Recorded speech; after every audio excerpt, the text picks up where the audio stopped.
Je suis entouré d'enfants très bruyants et très joyeux, comme vous pouvez l'entendre. En fait, je suis dans une école hors contrat et j'aimerais vous parler quelques minutes de l'intérêt de ces écoles hors contrat.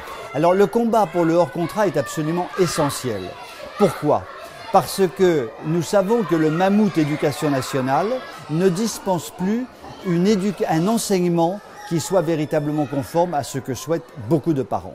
Donc le hors contrat, lui, étant beaucoup plus libre, permet effectivement aux parents de trouver le type d'enseignement qu'ils souhaitent pour leurs enfants. C'est donc fondamental, c'est un vecteur essentiel de liberté.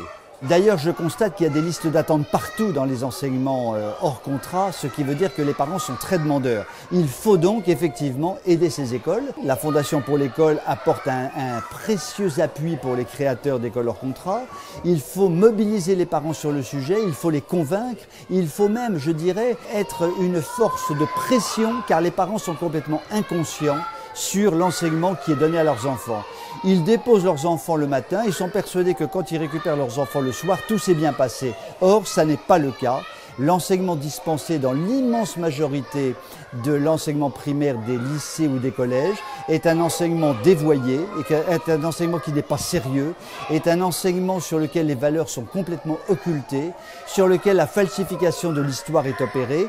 Donc, il faut absolument que les parents en prennent conscience et acceptent d'ouvrir eux-mêmes des écoles hors contrat. Il faut développer ce secteur hors contrat. Et les grands-parents peuvent financer pour partie les études de leurs petits-enfants.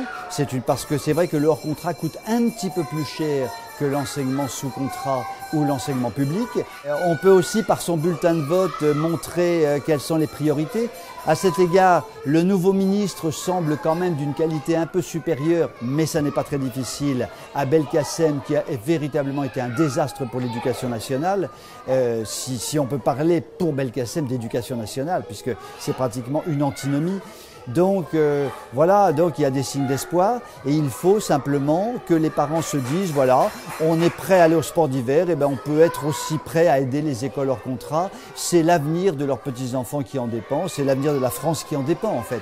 Et la seule façon de faire bouger le mammouth sera de créer un secteur de vraie concurrence. Et quand le mammouth comprendra que beaucoup d'enfants le quittent pour aller dans le hors contrat, peut-être se réformera-t-il. Et cela vaut aussi pour l'enseignement catholique sous contrat qui n'est pas suffisamment libre et qui véritablement est soumis à l'éducation nationale.